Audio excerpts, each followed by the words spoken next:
that Schumacher has told the team over the radio on the slowing down lap that he is going to retire. It's now official, apparently. A press release is going out as we speak. Schumacher is retiring from Formula One.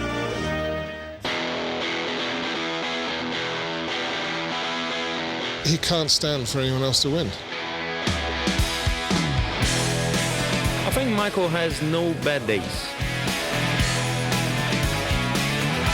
You need to do everything perfect to beat him. He doesn't know where the line is between hard but fair or ruthless but foul. He's the strongest as a package. It's not just the driving, he works very hard with the team.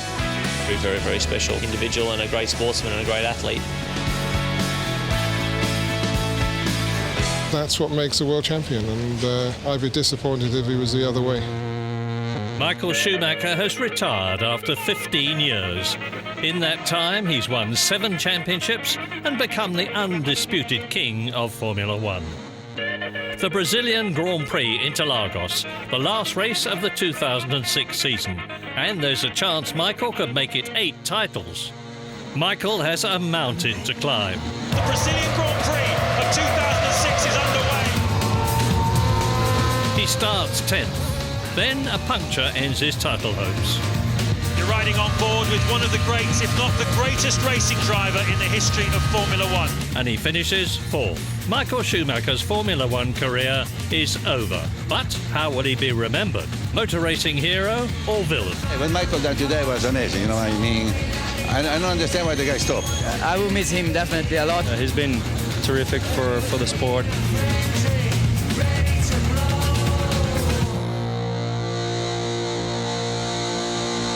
It started more quietly, 37 years ago, in a little German village just outside Cologne. Michael Schumacher came from an unpromising racing pedigree. Dad, Rolf, was a bricklayer, and Mum, Elizabeth, worked in a cafe at the local kart track. It looked like he'd follow his dad into the brickyard, but then Rolf built Michael a go-kart for his 4th birthday. Michael took to the sport instantly, showing talent and speed and even an early skill in handling the media. It quickly became a family affair. Dad built the karts, Michael won in them.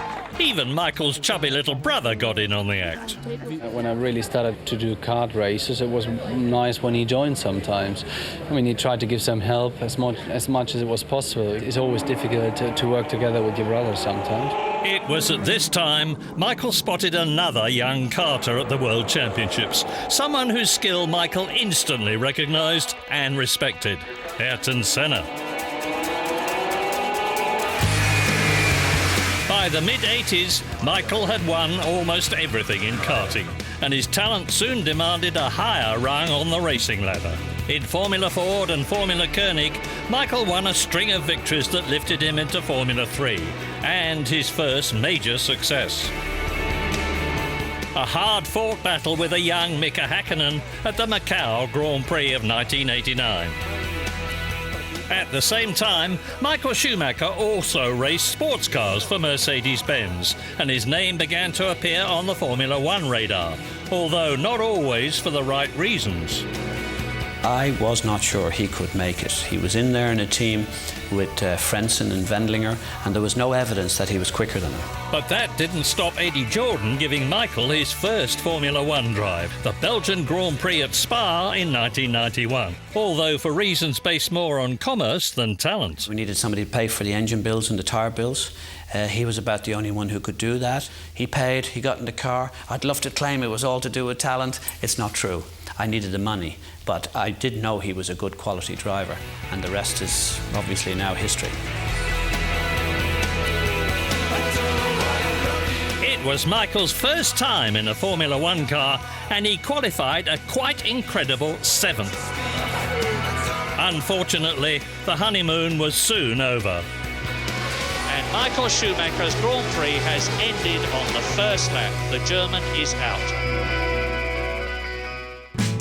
But it had been enough to prompt other teams' interests, and for the very next race, a young Flavio Briatore poached Michael for his Benetton team. And And off the road goes Michael Schumacher, regained it, didn't he? Martin Brundle goes through into third place. He was a difficult teammate because he was so fast, quite strong in the head, a little bit obnoxious sometimes. He had a bit of a shine about him every time he got out of the car. The shine? Everything okay? I enjoyed working with him as a teammate, actually, but there were some aspects. He drove me off the road a couple of times, but generally we got on well, and I think we achieved a lot in '92. And just a year after his first Grand Prix appearance, Michael claimed his first victory. The first win ever for Michael Schumacher, and he puts his arm out and he is naturally elated. The '92 season saw Michael battling the young karter who'd so impressed him years before, Ayrton Senna.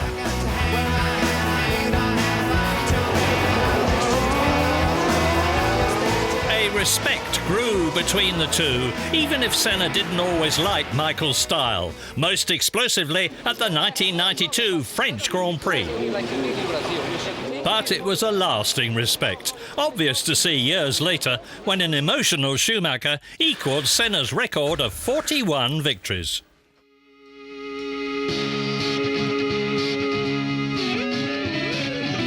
In 1993, he finished fourth behind Prost, Senna and Hill, and '94 saw an older, if not always wiser, Michael, finishing second in the Spanish Grand Prix despite being stuck in fifth gear. His driving was spectacular. But how he went about winning wasn't always so impressive.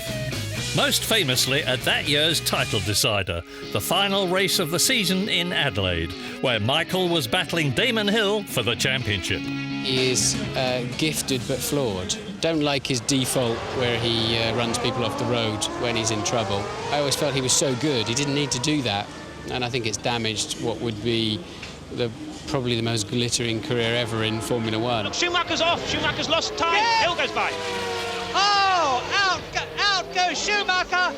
The German is out of the Australian Grand Prix, and Damon Hill only has to keep going to be world champion of 1994, but can he keep going as Damon Hill retires from the Australian Grand Prix, and the 1994 World Championship has been won, a lot of people will say by default. Michael Schumacher scarcely able to believe his luck. It would not be the last time Michael would be accused of cheating. But for the time being, Benetton and Schumacher were unstoppable.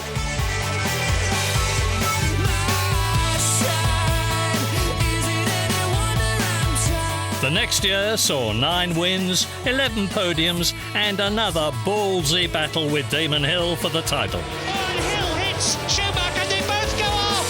They both go amazing! Hill attacked, saw his opportunity. Schumacher running up to the Williams. Now, is he going to have words with Damon Hill? And there's going to be a big discussion about this as a disgusted, angry Michael Schumacher walks back with Damon Hill, and the crowd are delighted. Despite appearances on the track, there was a deep respect between the two drivers. But 1995 was Michael's year again, and championship number 2. It looked like the beginning of a lasting relationship between Michael, Flavio and Benetton, but Michael had other ideas. It was a difficult decision for me to leave Benetton, but I felt, and I still feel this, it matters to me how I achieve something, how I win the races, and I was looking for that particular challenge. This is the best option to achieve something for the future. And a challenge is what he got. When Michael joined Ferrari, they were a struggling team. But then, Michael and Ferrari began one of the most impressive comebacks in Formula One history. But it would be hard work. He was one of the first, I think, to really work in every area he could think of, training and pushing the team as hard as he could, and spending, night and day trying to improve the car. I think his application was at a different level to anyone prior to him, and that was both in the car and outside the car. Well, I think he took his involvement with the team and his work with the engineers to a new level. It's not unusual for Michael to be here 10, 11 o'clock on a Saturday night.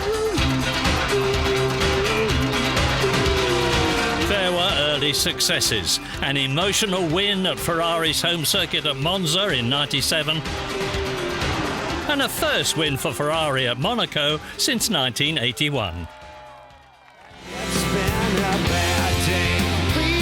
But there were bad times too. Out goes Michael Schumacher. That didn't work. You hit the wrong part of him, my friend. Accused of cheating again after a disqualification from the 1997 World Championships for deliberately driving into title rival Jacques Villeneuve. And the following year, just missing out on the 1998 Drivers' title. In 1999, on the first lap of the British Grand Prix, things went from bad to worse. No, he's locked his brakes. It's as simple as that. It's a mistake. Look, and now he can't slow down. A simple driving mistake there from Michael Schumacher. Michael snatches a brake, look, and then snatches both of them, panics, and just stays on the pedal straight to the scene of the accident, and that is a big impact, Murray. Yeah, at a very considerable speed. That year, Ferrari won their first Constructors' Championship since Michael had joined them, but it was bittersweet. Michael's crash, caused by a rear brake failure, left him with a badly broken leg and a question mark over whether the great German would be able to return to form.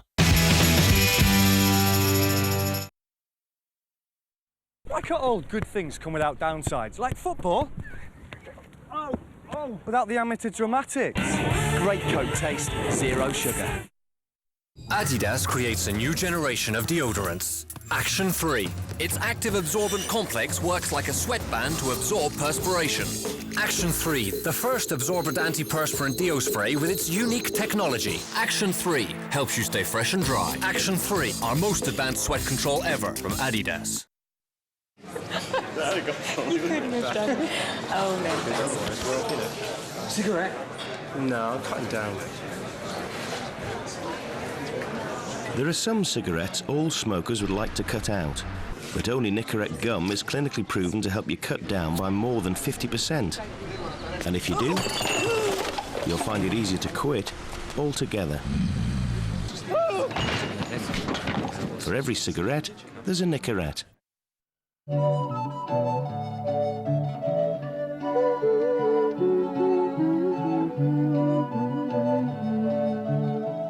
Just another diamond day, just a blade of grass, just another bale of hay. Flex constantly adapts its mix of minutes and text to suit you, so you're always on our best value plan.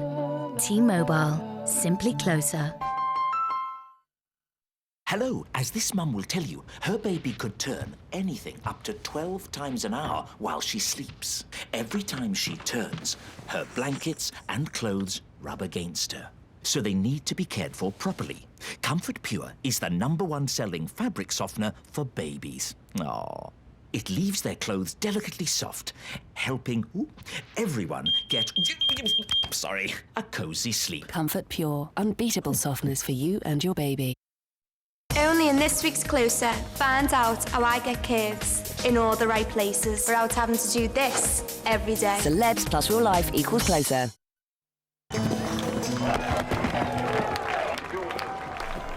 Hi. Hi. Of course, I used to be pretty good at this. Really? Yep. Gymkhanas and that. Well, you want to have a go? Sure. How hard can it be? There you go, cowboy. Little gift. Yeah, the great thing is, if I pay off more each month, my interest rate actually drops. It's all about control.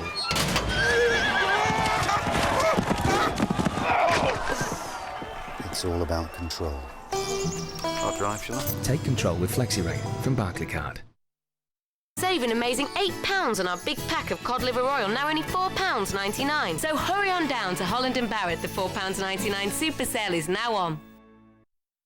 I'll see myself out. Oh, gorgeous. He's hot. Well done. Oh, he's the one. We're going to get engaged. We're going to have a massive wedding. I'm going to have this baby. He's going to have... There are some things you just don't want to see, and some things you do, like the splodulicious 6-inch meatball marinara sub, made fresh in front of you for just $1.99. Subway. Eat fresh.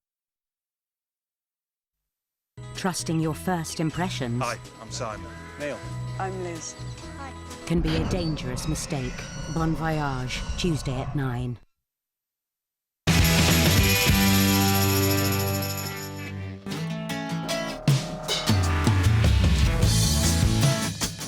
Michael Schumacher is retiring after 15 years in Formula One. There have been headline highs and headline lows. Moments no lower than the 1999 British Grand Prix, where a failed rear brake sent him crashing into the tyre wall at Stowe Corner. He missed the next 6 races and the chance of claiming his first driver's title for Ferrari. But Michael fought back. He worked harder and came back fitter, stronger and even more determined. I think he works harder than the majority out there, and when you look at some of the other drivers that are probably going to take over from Michael in winning several Grand Prix, then they just don't appear to make the same effort.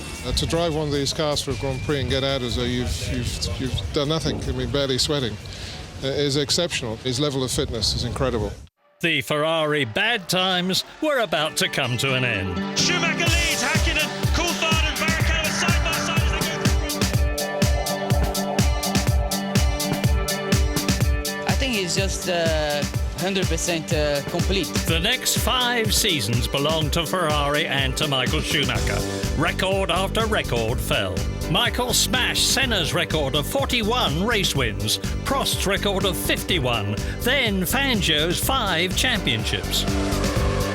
In 2004, Michael left the rest of the grid in his wake, winning 13 out of 18 races and becoming the first driver to win 5 consecutive World Championships, a magnificent 7 in all. Very few people that I've ever come across spends as much time as he does making sure his car is as perfect as it can be. No one could touch him. Michael became so dominant, it was whispered that his unchallenged success could even be damaging the sport. They're so passionate about their Ferrari team. It's the way they are. They love their racing here. But the Ferrari fans, the Tifosi, loved every minute of it. Maranello's spiritual home of Ferrari took Schumacher, a German, to their hearts. Victory followed victory followed victory. It's on fire, Ted. The car's on fire. We haven't seen this for years. And Michael Schumacher, what's he going to do? But in the midst of all the success and celebration, there was controversy. These legends and geniuses go sometimes to the edge, and sometimes over the edge. The Schumacher belief in winning at any cost brought more calls of cheat, this time at the 2002 Austrian Grand Prix. It doesn't look as though there's going to be any team orders here, and nor should we ever really have believed there would be. Oh, he's getting very close to Michael Schumacher, but Rubens Barrichello comes through. He's not going to let Michael through, is he? No, they're going to... Yes, he is! I do not! Adam and Eve, what is going on? It is a controversial area, we can't deny it, but it's part of his DNA. That's the way he is, and he can't stand for anyone else to win. I've never heard Michael Schumacher booed before. That's such a shame. Not good for the sport, not good for anybody. I don't want to see that again. A case of team orders at the very end of the race resulted in embarrassment and criticism that rocked the sport to its core, damaging Schumacher and Ferrari's reputation. A reputation that wasn't helped by an ill-advised attempt to put things right later in the season at Indianapolis. A clumsy stage finish that left the American crowd scratching their heads and Formula One fans deeply disillusioned. Who's going to win this Grand Prix? It's a mystery. It's Michael Schumacher. 11th win of the season. Barrichello's been given the win, and according to the computer, Rubens Barrichello just won the Grand Prix. Sometimes it's bordered on the edge, and we all know that, but that's what makes a world champion, and I'd be disappointed if he was the other way. And there was personal tragedy too. At the 2003 San Marino Grand Prix, Schumacher raced and won, despite hearing the news of the death of his mother on the very day of the race. It was really his decision. There's nothing we could do except give him all the support we could. We would have understood whatever he wanted to do. Here he is coming onto the podium. What a pro.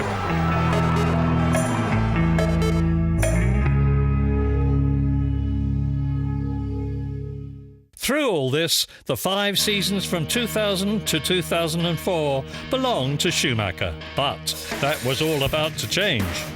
A young Spaniard and another team on a comeback charge were about to take the spring out of Michael's step. Fernando Alonso did the impossible. He out-Schumachered Schumacher. Aggressive, daring, even a little arrogant, Alonso took on the old man of the sport, and he won. And no one loved it more than Renault's Flavio Briatore, who had never forgiven Schumacher for leaving his Benetton team for Ferrari 9 years before. 2005 was not a good season for Ferrari and Schumacher.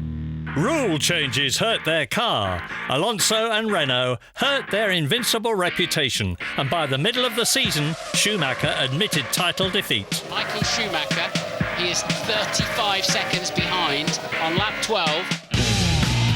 He was right. Alonso won his first championship. For the first time in 5 years, Michael was not number one.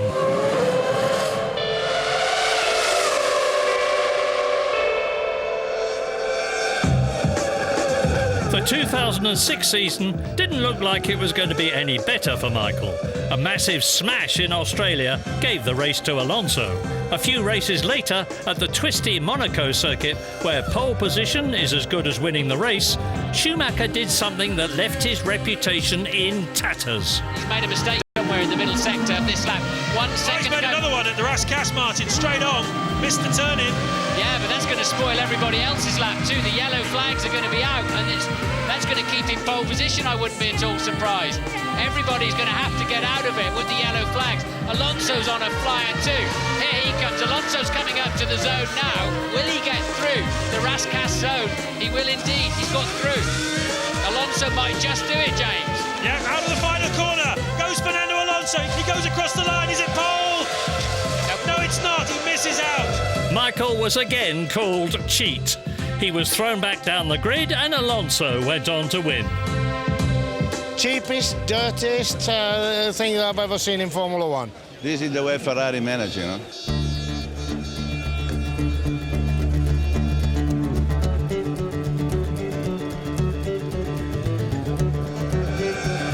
But Monaco set the tone for another Schumacher comeback. He may have only scored 2 wins in the first 9 races in 2006, but he fought back to win 5 of the next 7. Classic Ferrari, classic Schumacher. Michael Schumacher wins! Michael Schumacher wins! His 3rd win in a row in this 2006 World Championship, because Michael Schumacher wins the Italian Grand Prix, but it's given him the victory that gives him the lead in the World Championship. In the middle of this run came Monza and the news that had been hanging over the whole season. I have my own view about the Ferrari situation. I think that Michael was pushed out. They'd already signed Raikkonen, and it was very difficult for them to get rid of Massa. It's a shame, and you could construct it that he's run away from racing with Raikkonen next year as well. And I think that just takes a little away from his achievements.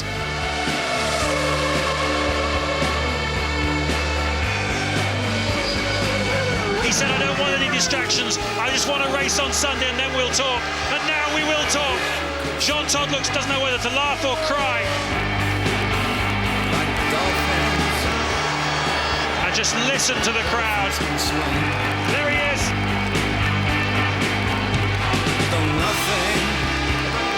Nothing will keep us together. We can beat them. At the end of this year, I've decided together with the team that I'm going to retire from racing. It has been an exceptional, really exceptional time. Ferrari had done a fantastic job for him, and he has done a fantastic job for Ferrari. You know, so I mean was a wonderful combination. Where would you place him in terms of the ranks of all-time greats? It's a very good question and very difficult to answer. Top 3, but Senna's still be my number 1. He's set the standard that other drivers, Formula 1 drivers, have to achieve, and I think you can see some of the younger guys realising what needs to be done, the commitment you need, the level that you can take it to. According to the record books, Michael Schumacher is the greatest driver that's ever climbed into a Formula One car. There's no doubting his dedication, his skill, his commitment, and his desire to win. There's no one like him, and maybe there never will be again. But will his single-minded dedication to win at all costs mean he'll be remembered more as Dick Dastardly than Peter Perfect? As for his legacy, only time and the pack of young, hungry drivers who want to take his records will decide how he's ultimately remembered.